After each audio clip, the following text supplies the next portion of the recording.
ಸಮಸ್ಯರಿಗೂ ನಮಸ್ಕಾರ. ಕನ್ನಡ ಸಿರಿ ಯೂಟ್ಯೂಬ್ ಚಾನೆಲ್ಗೆ ಆತ್ಮೀಯವಾದಂತ ಸ್ವಾಗತ. ಕಳೆದ ಸಂಚಿಕೆಯಲ್ಲಿ ನೀವು ನೋಡಿದ್ದೀರಾ ಗೀತಾ ಜ್ಞಾನ ಯಜ್ಞ ಟ್ರಸ್ಟ್ ನ ಬಗ್ಗೆ ಒಂದು ಮಾಹಿತಿಯನ್ನ ನೀಡ್ತಾ, ಹಾಗೆ ಗೀತೆ ಮನುಷ್ಯನ ಜೀವನಕ್ಕೆ ಎಷ್ಟು ಅಗತ್ಯ ಅನ್ನುವಂತ ವಿಚಾರನ ತಗೊಂಡು ನಾವೊಂದು ಎಪಿಸೋಡ್ ಮಾಡಿದ್ವಿ. ಅದಾದ ನಂತರ ಸಾಕಷ್ಟು ಸಂಖ್ಯೆಯಲ್ಲಿ ಜನರು ಅದನ್ನ ಮೆಚ್ಚಿಕೊಂಡು, ಹಾಗೆ ಇನ್ನಷ್ಟು ಮಾಹಿತಿಯನ್ನ ತಿಳಿಸಿಕೊಡಿ, ಇತರ ಕಾರ್ಯಕ್ರಮಗಳು ಏನೇನಿದೆ, ತರಗತಿಗಳು ಯಾವಾಗ ನಡೆಯುತ್ತೆ, ಹಾಗೆ ಬೇರೆ ಬೇರೆ ಉದ್ದೇಶಗಳು ಏನಿದೆ, ಇವೆಲ್ಲದರ ಬಗ್ಗೆ ದೀರ್ಘವಾಗಿ ತಿಳಿಸ್ಕೊಡಿ ಅಂತ ಕೇಳ್ಕೊಂಡಿದ್ದ ಕಾರಣ ನಾವೀಗ ಮತ್ತೆ ಆ ಎಪಿಸೋಡ್ನ ಸೆಕೆಂಡ್ ಎಪಿಸೋಡ್ ಆಗಿ ಮಾಡ್ತಾ ಇದ್ದೀವಿ. ಸೊ ಆ ಕಾರ್ಯಕ್ರಮಕ್ಕೆ ನೀವೆಲ್ಲರಿಗೂ ಮತ್ತೊಮ್ಮೆ ಸ್ವಾಗತ. ಹಿಂದಿನಂತೆ ನಮ್ಮ ಹಿಂದಿನ ಸಂಚಿಕೆಯಲ್ಲಿ ಮಾಹಿತಿ ಕೊಟ್ಟಂತಹ ಬೆಂಗಳೂರಿನ ಸಂಚಾಲಕರಾದಂತಹ ಶ್ರೀಯುತ ಶ್ರೀನಿವಾಸ್ ಸಂಪತ್ ಅವರು ನಮ್ಮೊಂದಿಗಿದ್ದಾರೆ. ಅವರು ಈ ಕುರಿತು ಹೆಚ್ಚಾಗಿ ಮಾಹಿತಿಯನ್ನ ನಮ್ಮೊಂದಿಗೆ ಹಂಚಿಕೊಳ್ತಾರೆ. ಶ್ರೀನಿವಾಸ್ ಸಂಪತ್ ಅವರಿಗೆ ಕಾರ್ಯಕ್ರಮಕ್ಕೆ ಆತ್ಮೀಯವಾದಂತಹ ಸ್ವಾಗತ. ನಮ್ಮ ಸಮಸ್ತ ವೀಕ್ಷಕರ ಪರವಾಗಿ ಅಭಿನಂದನೆಗಳು ಹಾಗೆ ವಂದನೆಗಳು.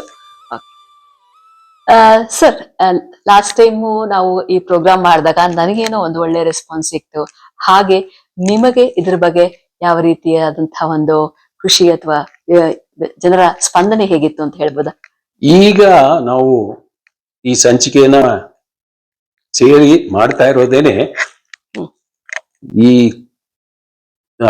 ಹಿಂದಿನ ಸಂಚಿಕೆಯಲ್ಲಿ ನಮಗೆ ಬಂದ ತುಂಬಾ ವಿಷಯಗಳು, ನಿಮ್ಮ ಇದು ತುಂಬಾ ಚೆನ್ನಾಗಿದೆ, ಗೀತಾ ಜ್ಞಾನ ಯಜ್ಞ ಬಗ್ಗೆ ನಮಗೆ ಇಷ್ಟೊಂದು ತಿಳಿಸಿಕೊಟ್ಟಿದ್ದೀರಾ, ಇನ್ನೂ ಕೆಲವು ಮಾಹಿತಿಗಳು ಬೇಕು, ನೀವು ನಡೆಸಿಕೊಟ್ಟಿದ್ದು ತುಂಬಾ ಚೆನ್ನಾಗಿತ್ತು, ಇದೇ ರೀತಿ ಭಗವದ್ಗೀತೆ ಬಗ್ಗೆ ಇನ್ನೂ ಬರ್ಲಿ ಅಂತ ಕೇಳಿದ್ರಿಂದ ನಾವು ಇಂದು ಇದನ್ನ ಆರಂಭ ಮಾಡ್ತಾ ಇದ್ದೀವಿ. ಸೊ ಮೊಟ್ಟ ಮೊದಲಿಗೆ ಈ ತರಗತಿ ಇದೆಲ್ಲ ವಿಚಾರಗಳನ್ನ ನಾವು ತಿಳ್ಕೊಳ್ಳೋಕ್ಕಿಂತ ಮುಂಚೆ ಒಂದು ಪ್ರಶ್ನೆ ಸಾಮಾನ್ಯವಾಗಿ ಮೂಡುತ್ತೆ. ಯಾಕಂದ್ರೆ ಈ ವಿಚಾರ ಮಾಡೋದಕ್ಕೆ ಅಥವಾ ತರಗತಿ ನಡೆಸೋದಕ್ಕೆ ಬೇರೆ ಬೇರೆ ಬೇರೆ ವಿಚಾರಗಳು ಇರುತ್ತೆ, ವಿಷಯಗಳಿರುತ್ತೆ. ಆದ್ರೆ ನೀವು ಪ್ರಮುಖವಾಗಿ ಭಗವದ್ಗೀತೆಯನ್ನೇ ಆರಿಸಿಕೊಂಡಿದ್ದಂಥ ಉದ್ದೇಶ ಏನು, ಹಿನ್ನೆಲೆ ಏನು ಅಂತ ಕೇಳ್ಬೋದಾ? ತುಂಬಾ ಒಳ್ಳೆ ಪ್ರಶ್ನೆ. ಇದು ಸುಮಾರು ಜನ ಕೇಳ್ತಾ ಇದ್ರು. ರಾಮಾಯಣ ಇದೆ, ಮಹಾಭಾರತ ಇದೆ, ವೇದ ಪುರಾಣಗಳು ಎಷ್ಟೋ ಇದೆ, ಆದ್ರೆ ಭಗವದ್ಗೀತೆನೇ ಯಾಕೆ ಅಂತ ಪ್ರಶ್ನೆ ಎಲ್ರಿಗೂ ಇದೆ. ಆದ್ರೆ ಭಗವದ್ಗೀತೆ ಈಗಿನ ಪರಿಸ್ಥಿತಿಯಲ್ಲಿ, ಅಂದ್ರೆ ಮನುಷ್ಯ ಕಷ್ಟದಲ್ಲಿದ್ದಾಗ, ಅವನಿಗೆ ಆತ್ಮಸ್ಥೈರ್ಯಗಳೇ ಉಡುಗಿ ಹೋದಾಗ, ತೊಂದರೆಯಲ್ಲಿದ್ದಾಗ ಅವನು ಹೇಗೆ ಮಾಡಬೇಕು, ಹೇಗೆ ನಡ್ಕೋಬೇಕು, ಹೇಗೆ ಜೀವನ ನಡೆಸಬೇಕು, ಇದನ್ನ ಚಾಚೂ ಚಪ್ಪದೆ ಈ ಕೃಷ್ಣಾರ್ಜುನರು ನಮಗೆ ಭಗವದ್ಗೀತೆಯ ರೂಪದಲ್ಲಿ ಕೊಟ್ಟಿದ್ದಾರೆ ಅನ್ನೋದಕ್ಕೆ ನನಗೆ ಹೆಮ್ಮೆ ಆಗುತ್ತೆ. ಈ ಭಗವದ್ಗೀತೆ ಕಲಿಯುವುದರಲ್ಲಿ ಎರಡು ವಿಧವಾದ ಉಪಯೋಗಗಳಿವೆ.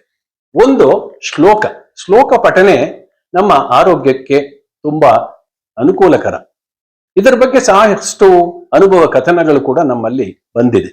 ಇದರಿಂದ ನನಗೆ ಇಷ್ಟೊಂದು ಉಪಯೋಗ ಆಯಿತು, ನನಗೆ ಮನಸ್ಸಿಗೆ ಶಾಂತಿ ನಿಕ್ತು, ಮನಸ್ಸಿನಲ್ಲಿ ತುಂಬಾ ಒಳ್ಳೆ ಗೊಂದಲದಲ್ಲಿದ್ದು ಪರಿಹಾರ ಆಯಿತು ಅಂತೆಲ್ಲ ನಮಗೆ ತುಂಬಾ ಬಂದಿದೆ. ಅದಲ್ಲದೆ ಮುಖ್ಯವಾದ ಮುಂದಿನ ಕಲಿತ ಮೇಲೆ ಮುಂದಿನ ಕೆಲಸ ಏನ್ ಮಾಡಬೇಕು ಅಂದ್ರೆ, ಇದರಲ್ಲಿರುವ ಅರ್ಥಗಳನ್ನ, ಸಂದೇಶಗಳನ್ನ ಕೇಳಬೇಕು. ಈ ಭಗವದ್ಗೀತೆಗೆ ನಿಮಗೆಲ್ಲ ತಿಳಿದಿರುವಂತೆ ಬಹಳ ಜ್ಞಾನಿಗಳು, ಸಂತರು, ಮಹಾ ಯೋಗಿಗಳು ಎಲ್ಲರೂ ಈ ಭಗವದ್ಗೀತೆ ಬಗ್ಗೆ ಚಿಂತನೆ ಮಾಡಿ ನಾನಾ ವಿಧವಾದ ವಿವರಣೆಗಳನ್ನ ಕೊಟ್ಟಿದ್ದಾರೆ. ಅಷ್ಟೊಂದು ವಿವರಣೆಗಳನ್ನ ಈ ಭಗವದ್ಗೀತೆ ಪಡಿಬೇಕು ಅಂದ್ರೆ ಇದರಲ್ಲಿರುವ ಮುಖ್ಯವಾದ ಅಂಶಗಳು ಅವರಿಗೆ ತಿಳಿದಿತ್ತು ಅಂತ ನಮಗೆ ಅನ್ಸುತ್ತೆ.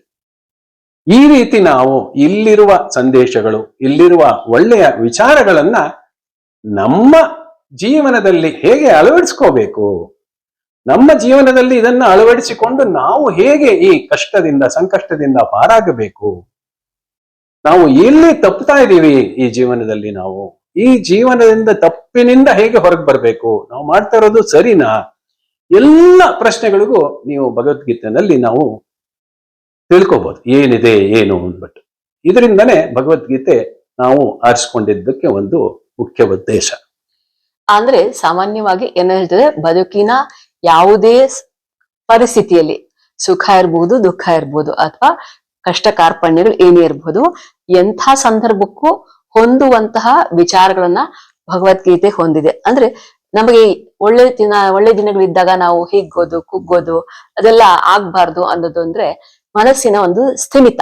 ಹೌದು. ಆ ಮನಸ್ಸಿನ ಒಂದು ಸ್ಥಿಮಿತಕ್ಕೆ ಭಗವದ್ಗೀತೆ ಸಹಕಾರಿ ಅಂತ ಹೇಳಿ ಆ ಕಾರಣದಿಂದ ಈ ಒಂದು ವಿಚಾರವನ್ನ ತಗೊಂಡ್ರಿ ಅಂತ ಹೇಳಿದ್ರಿ. ಹೌದು, ಖಂಡಿತ. ಅದೇ ಅಲ್ಲಿ ಭಗವದ್ಗೀತೆ ಅನ್ನೋದು ಅಷ್ಟು ವಿಶ್ಲೇಷಣೆ ಇದೆ. ಈ ಮಕ್ಕಳು ಹುಟ್ಟಿದಾಗಿನಿಂದ ಎದ್ದು ನಡೆದು ಹೇಗೆ ಯುವಕರಾಗಿ ಮುದುಕರಾಗುವವರೆಗೂ ಒಂದೊಂದು ಸ್ಟೇಜಲ್ಲೂ ಒಂದೊಂದು ಅನುಭವ ಬರುತ್ತಲ್ಲ, ಆ ಅನುಭವಕ್ಕೆ ಸರಿಯಾಗಿ ಈ ಭಗವದ್ಗೀತೆನಲ್ಲೂ ಎಲ್ಲ ಕೊಟ್ಟಿದ್ದಾರೆ. ಎಲ್ಲ ವಿಶ್ಲೇಷಣೆ, ನಿಮ್ಮ ಏನೇ ತೊಂದರೆಗಳಿರ್ಲಿ, ನೀನು ಸರಿದಾರಿಯಲ್ಲಿ ಹೋಗ್ತಾ ಇದೆಯಾ ಅಥವಾ ಇಲ್ಲ ಅನ್ನೋದಕ್ಕೆ ಕೂಡ ಅಲ್ಲಿ ನೀವು ಉತ್ತರವನ್ನ ಪಡಿಬಹುದು. ನೀವ ಈಗಷ್ಟೇ ಹೇಳ್ತಾ ಇದ್ರಿ ಎಲ್ಲದಕ್ಕೂ ಪರಿಹಾರ ಆಗಂತೆ. ಎಲ್ಲದಕ್ಕೂ ಮೂಲ ಕಾರಣನೇ ಮನುಷ್ಯನ ಮನಸ್ಸು. ಬುದ್ಧಿ ಯಾವಾಗ್ಲೂ ಈ ಒಂದು ಪ್ರಾಪಂಚಿಕ ವಿಧಾನಗಳನ್ನ ಹೇಳ್ತಾ ಇರತ್ತೆ. ಬುದ್ಧಿ ಯಾವತ್ತೂ ಕೂಡ ಏನಿರುತ್ತೆ, ತನ್ನನ್ನು ತಾನೇ ಹೇಗೆ ಸಂಭಾಳಿಸ್ಕೊಳ್ಳೋದು ಅನ್ನೋದಕ್ಕಿಂತ ಹೆಚ್ಚಿಗೆ ತಾನೆಲ್ಲೂ ಸೋಲ್ಬಾರ್ದು ಅನ್ನೋದನ್ನ ಬುದ್ಧಿ ಪದೇ ಪದೇ ಹೇಳಿ ಅದಕ್ಕೆ ಬೇಕಾದಂತ ಎಲ್ಲಾ ಮಾರ್ಗಗಳನ್ನ ಹುಡುಕ್ಬಿಡುತ್ತೆ. ಅದರಲ್ಲಿ ಸದ್ಮಾರ್ಗಗಳು ಇದೆ, ಬೇರೆ ಮಾರ್ಗಗಳು ಇದೆ. ಆದ್ರೆ ಅದನ್ನ ನಿಯಂತ್ರಿಸುವಂತಹ ಒಂದು ಶಕ್ತಿ ಅಂತಂದ್ರೆ ಮನಸ್ಸು. ಆ ಮನಸ್ಸು, ಆತ್ಮಸ್ಥೈರ್ಯ ಮತ್ತೆ ಏಕಾಗ್ರತೆ. ಸೊ ಈ ವಿಚಾರವಾಗಿ ಪರ್ಟಿಕ್ಯುಲರ್ ಆಗಿ ಯಾವ್ದಾದ್ರು ಒಂದು ಅಧ್ಯಾಯದಲ್ಲಿ ತಿಳಿಸಿ ಹೇಳಿದಾರ ಭಗವದ್ಗೀತೆಯಲ್ಲಿ? ಅದ್ರ ಬಗ್ಗೆ ಏನಾದ್ರೂ ಮಾಹಿತಿ ಇದೆಯಾ ಅಂತ? ಮನಸ್ಸು ಚಂಚಲ, ಅಸ್ಥಿರ ಅನ್ನುವುದು ಎಲ್ಲರಿಗೂ ಗೊತ್ತು. ಈ ಭಗವದ್ಗೀತೆಯಲ್ಲಿ ಅದಕ್ಕೆ ಕೃಷ್ಣನನ್ನ ಎಲ್ಲರೂ ಮನೋಶಾಸ್ತ್ರಜ್ಞರು ಕೂಡ ಅವನನ್ನ ಪ್ರಪಂಚದ ಮೊದಲ ಮನೋಶಾಸ್ತ್ರಜ್ಞ ಕೃಷ್ಣ ಅಂತ ಹೇಳ್ತಾರೆ. ಈ ಎಲ್ಲ ಅಧ್ಯಾಯಗಳಲ್ಲೂ ಒಂದಲ್ಲ ಒಂದು ರೀತಿಯಲ್ಲಿ ನಮ್ಮ ಮನಸ್ಸಿನ ಚಂಚಲತ್ವವನ್ನ ಅಥವಾ ಬುದ್ಧಿಯ, ಮನಸ್ಸು ಅಂತೀವಿ, ಬುದ್ಧಿ ಅಂತೀವಿ, ಚಿತ್ತ ಅಂತೀವಿ, ಅದಕ್ಕೆ ವಿವಿಧ ರೂಪಗಳ ನಾಮಗಳನ್ನ ಕೊಟ್ಟಿದ್ದೀವಿ.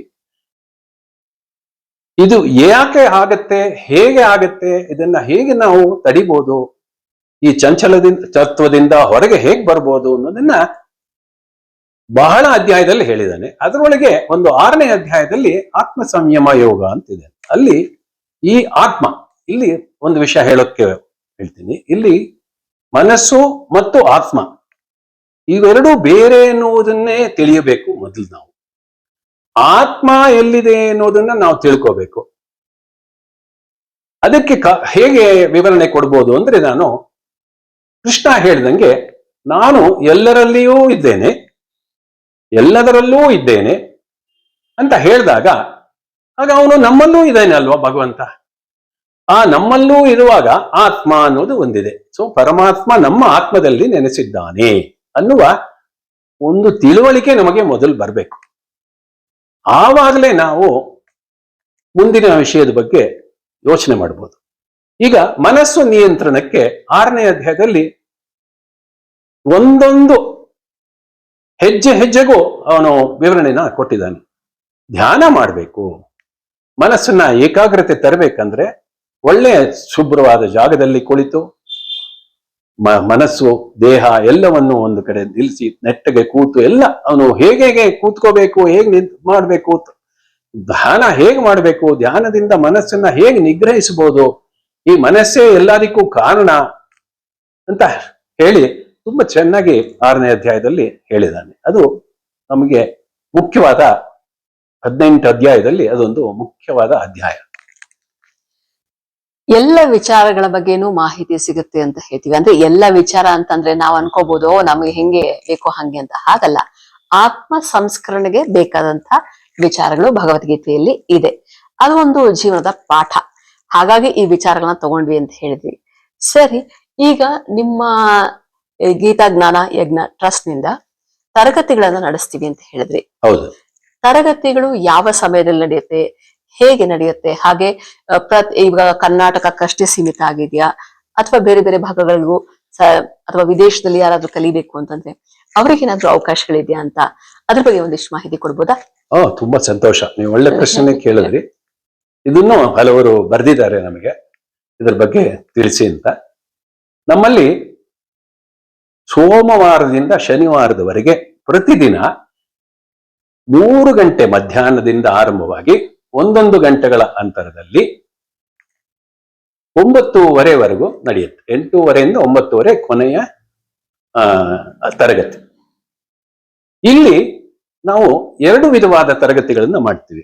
ಒಂದು 10 ವಯಸ್ಸಿನ ಕೆಳಗಿನ ಮಕ್ಕಳಿಗೆ ಅಲ್ಲೂ ಅರ್ಧ ಗಂಟೆಯ ತರಗತಿ ನಡೆಸ್ತೀವಿ ಸಂಜೆ. ಅವರು ಶಾಲೆಯಿಂದ ಬಂದ ಮೇಲೆ ಹೋಮ್ವರ್ಕ್ ಮಾಡೋಕ್ ಮುಂಚೆ ಈ ತರ ಮಾಡಿ ಇಟ್ಟಿದ್ದೀವಿ.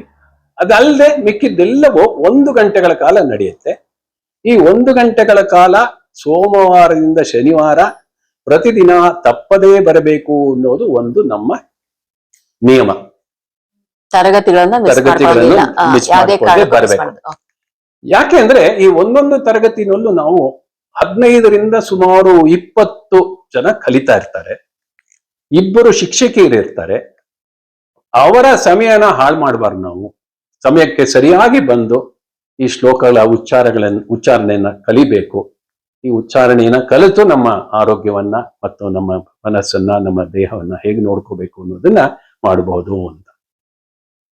ಇನ್ನೇನಾದ್ರೂ ಇದೆಯಾ? ಅಂದ್ರೆ ಈ ತರಗತಿಗಳು ಆನ್ಲೈನ್ ಅಲ್ಲಿ ನಡೆಯುವಂತದ್ದು. ಮರ್ತಿದ್ದೆ. ಇದು ಗೂಗಲ್ ಮೀಟ್ ಅಂತ ಆನ್ಲೈನ್ ನಲ್ಲಿ, ಗೂಗಲ್ ಮೀಟ್ ನಲ್ಲಿ ಇದು ನಡೆಯುತ್ತೆ. ಸುಮಾರು 143 ತರಗತಿಗಳು ಪ್ರತಿನಿತ್ಯ ನಡೀತಾ ಇದೆ. ಇದರೊಳಗೆ 2300 ಜನ ಕಲಿತಾ ಇದ್ದಾರೆ, ದಿನನಿತ್ಯ ಕಲಿತಾ ಇದ್ದಾರೆ. ಈಗ ಇದು ಮುಗಿತಾ ಇದ್ದಂಗೆ ಹೊಸ ತರಗತಿಗಳು ಬರುತ್ತೆ. ಆ ಹೊಸ ತರಗತಿಗಳ ವಿವರ ತಿಳಿಲಿಕ್ಕೆ ನಮ್ದು ಒಂದು ವಾಟ್ಸಪ್ ನಂಬರ್ ಇದೆ. ಅವ್ರನ್ನ ಸೇರಿ ಅಲ್ಲೇ ಸತ್ಸಂಗ ನಡೆಸ್ತೀವಿ, ಅಲ್ಲೇ ಸೇರ್ಕೋಬೇಕಾಗುತ್ತೆ. ಅದು ಈಗ 18ನೇ ಆವೃತ್ತಿಗೆ ಬಂದಿದ್ದೀವಿ ಅಂತ ಹೇಳಿದ್ವಲ್ಲ, ಆ 18ನೇ ಆವೃತ್ತಿಯ ವಾಟ್ಸಪ್ ಗ್ರೂಪ್ನ ನಂಬರ್ನ ನಾವು ಕೊಡ್ತೀವಿ. ಅದರೊಳಗೆ ನೀವು ಸೇರ್ಕೊಂಡು ಈ ತರಗತಿಗೆ ಯಾವಾಗ ಬೇಕಾದ್ರೂ ಸೇರೋದಿಕ್ಕೆ ನಿಮಗೆ ಅನುಕೂಲ ಉಂಟು. ಅಂದ್ರೆ ಬರೀ ಆನ್ಲೈನ್ ತರಗತಿಗಳು ಮಾತ್ರ ನಡೆಸ್ತಾ ಇದ್ದೀರಾ ಅಲ್ವಾ? ಫಿಸಿಕಲಿ ಕ್ಲಾಸ್ ನಡೆಯುತ್ತಾ? ಅಂದ್ರೆ ಅಕಸ್ಮಾತ್ ಯಾರಾದ್ರೂ ಬಂದು ಕಲಿಬೇಕು, ನಾವು ಹೇಳ್ಕೊಡೋ ಜಾಗಕ್ಕೆ ಬಂದು ಕಲಿತೀವಿ ಅಂದ್ರೆ ಆ ರೀತಿಯಾದಂತಹ ವ್ಯವಸ್ಥೆಗಳೇನಾದ್ರು ಇದೆಯಾ? ಬರೀ ಆನ್ಲೈನ್ ಅಲ್ಲಿ ಮಾತ್ರ ನಡೆಯುವಂತದ? ಈಗ ನಿಮ್ಮ ಪ್ರಶ್ನೆ ಸರಿ ಇದೆ. ಇದು ಆನ್ಲೈನ್ ನಲ್ಲಿ ನಾವು ಆರಂಭ ಮಾಡಿದ್ದು ಕಾರಣಾಂತರ ನಮಗಾಗಲೇ ತಿಳಿದಿದೆ. ಈಗ ಕೆಲವರೆಲ್ಲ ಪರ್ಸನಲ್ ಆಗಿ ಬಂದು ಹೇಳ್ಕೊಡಿ ಅಂತ ಹೇಳ್ತಾ ಇದ್ದಾರೆ. ಅದಕ್ಕೆ ತುಂಬಾ ವ್ಯವಸ್ಥೆಗಳು ಬೇಕು. ಅದನ್ನ ನಾವು ತರಗತಿ ಹೇಗೆ ಮಾಡೋದಕ್ಕೆ ಆರಂಭ ಮಾಡಿದೀವಿ ಅಂದ್ರೆ ಅದರ ಬಗ್ಗೆ ಇನ್ನೂ ಆಲೋಚನೆ ನಡೀತಾ ಇದೆ. ಹೇಗೆ ಮಾಡೋದು, ಹೇಗೆ ಹೋಗಿ ಇದ್ ಮಾಡೋದು ಅಂತ. ಯಾಕೆಂದ್ರೆ ಅದಕ್ಕೆ ತುಂಬಾ ನಮಗೆ ವ್ಯವಸ್ಥೆಗಳನ್ನ ಮಾಡ್ಕೋಬೇಕು, ಸ್ಥಳಾವಕಾಶ ಬೇಕಾಗಿದೆ. ಇದು ನಮ್ಮ ಮನಸ್ಸಿನಲ್ಲಿ ಇದೆ, ಹೇಗೆ ಮಾಡೋದು ಅಂತ. ಈಗ ಸದ್ಯಕ್ಕೆ ಈ 6ನೇ ವರ್ಷದಲ್ಲಿ ನಾವು ಏನ್ ಮಾಡಿದೀವಿ, ಪಾರಾಯಣ ತಂಡಗಳು ಅಂತ ಹೇಳಿದೆ ಹೋದ ಸಂಚಿಕೆ. ಅಲ್ಲಿ ಮನೆಯಲ್ಲೂ ಪಾರಾಯಣ ಮಾಡ್ತೀವಿ. ಅದರಿಂದಾನು ಸೇರಿ ಸ್ವಲ್ಪ ಕಲಿಬಹುದು. ಮತ್ತು ನಮ್ಮಲ್ಲಿ ಸೇರಿರುವ ಶಿಕ್ಷಕರ ಮೂಲಕ ಶಾಲೆಗಳಿಗೆ ಹೋಗಿ ಈಗ ಇದನ್ನ ಮಾಡೋದು ಅಂತ ಆರಂಭ ಮಾಡಿದೀವಿ. ಈಗಾಗಲೇ ಸುಮಾರು ಇಲ್ಲಿ ಯಲಹಂಕದಲ್ಲಿ 1-2 ಶಾಲೆ, ಆಮೇಲೆ ಪುತ್ತೂರು ಆ ಕಡೆ ಸೌತ್ ಕೆನರಾ ಕಡೆ 1-2 ಶಾಲೆ ತಗೊಂಡು ಆರಂಭ ಮಾಡಿದೀವಿ. ಮಕ್ಕಳಿಗೆ ಈ ಭಗವದ್ಗೀತೆ ಬಗ್ಗೆ ಶ್ಲೋಕ ಮತ್ತು ಅದರ ಅರ್ಥವನ್ನ, ಅವರು ಜೀವನ ಹೇಗೆ ಇದನ್ನ ಸದುಪಯೋಗ ಕಳಿಸ್ಬೇಕು ಅನ್ನೋದನ್ನ ಹೇಳ್ಕೊಡ್ತಾ ಇದ್ದೀವಿ.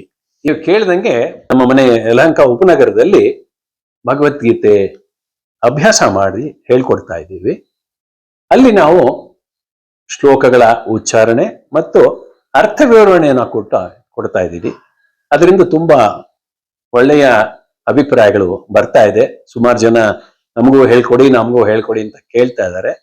ಅದ್ರ ಬಗ್ಗೆ ಇನ್ನು ಮುಂದೆ ನಾವು ಮುಂದಿನ ಸಂಚಿಕೆಯಲ್ಲಿ ವಿವರಣವಾಗಿ ಹೇಳ್ತೀವಿ, ಯಾರನ್ನು ಸಂಪರ್ಕಿಸಬೇಕು, ಎಲ್ಲೆಲ್ಲಿ ನಾವು ಮುಖತಃ ಈ ತರ ತರಗತಿಗಳನ್ನ ಮಾಡಬಹುದು ಅಂತ ನಾವು ಹೇಳ್ತೀವಿ. ಖಂಡಿತ.